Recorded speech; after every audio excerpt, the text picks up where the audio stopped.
গ্রামের মেঠো পথ থেকে শহরের অলিগলি, সংসার থেকে ফসলের মাঠ, সর্বত্র সক্রিয় ভূমিকা রাখলেও রাজনীতির প্রশ্নে নারীরা আজও অনেক পিছিয়ে। রাজনীতিতে পিছিয়ে থাকায় ভোট প্রদানের ক্ষেত্রেও তারা অনেকটা পরগাছার মতো। ভোটের অর্থ, ক্ষমতা এবং দায়িত্ব সম্পর্কে পরিষ্কার ধারণা না থাকায় পুরুষের পছন্দ আর সিদ্ধান্তে ভোট দেন অনেক নারী। হেদায়েতুল ইসলাম বাবুর রিপোর্ট, ছবি তুলেছেন আতাউল হক সাগর।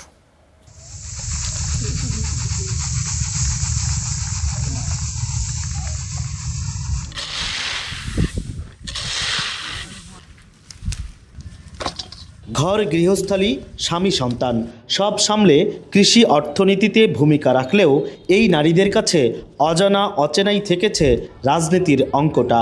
ভোটের হিসেব নিকেশ আরও জটিল তাদের কাছে। দেশের রাজনীতি সম্পর্কে অন্ধকারে থাকায় ব্যক্তি বা মানুষ হিসেবে নারীদের মূল্যায়ন, মতামত প্রসঙ্গ অনেকটা পরগাছার মতো। কারণ ভোটের সিদ্ধান্তটা আসে স্বামী কিংবা পরিবারের পুরুষ কর্তার কাছ থেকে। স্থানীয় কিংবা জাতীয় নির্বাচনে কেমন জনপ্রতিনিধি প্রয়োজন, প্রার্থী নির্বাচনে কোন যোগ্যতা সবচেয়ে গুরুত্বপূর্ণ, এসব প্রশ্নের উত্তর না জেনেই ভোট দিতে হয় তাদের।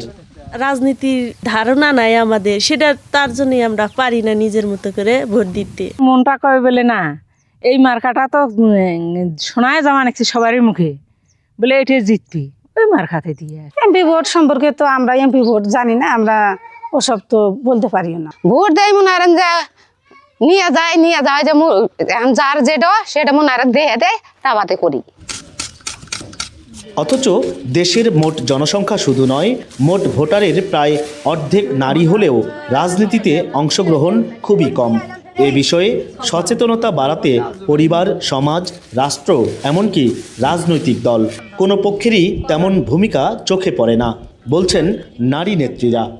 গ্রামের নারীরা কিন্তু একদম নারী নির্যাতনের যেমন শিকার, তেমনি সিদ্ধান্ত নেওয়ার ক্ষেত্রে কিন্তু তাদেরকে কোনোভাবেই মূল্যায়ন করা হয় না। তারা ভোট আসলে প্রয়োজন মনে করে, কিন্তু ভোটের আগে যে তাদেরকে যে রাজনীতিতে সুযোগ দেয়, সেটির ক্ষেত্রে কিন্তু তারা আসলে পুরুষতান্ত্রিক মনোভাবটাই পোষণ করে। একই অভিমত সচেতন মহলের। তাদের মতে স্বাধীনতার 54 বছর পরেও নারীদের একটা বড় অংশ নির্বাচনে নিজেদের মতো করে মতামত দিতে পারছে না। তাই বেরিয়ে আসতে হবে এই বৃত্ত থেকে।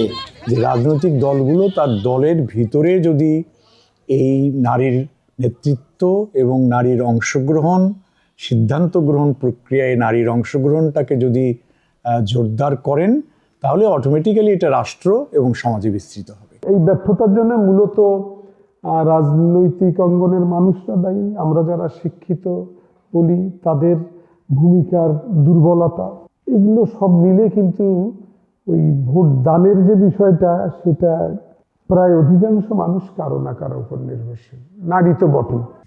রাজনৈতিক দলগুলোতে 33% নারীর অংশগ্রহণ থাকার কথা থাকলেও তা কেবল কাগজ কলমেই সীমাবদ্ধ।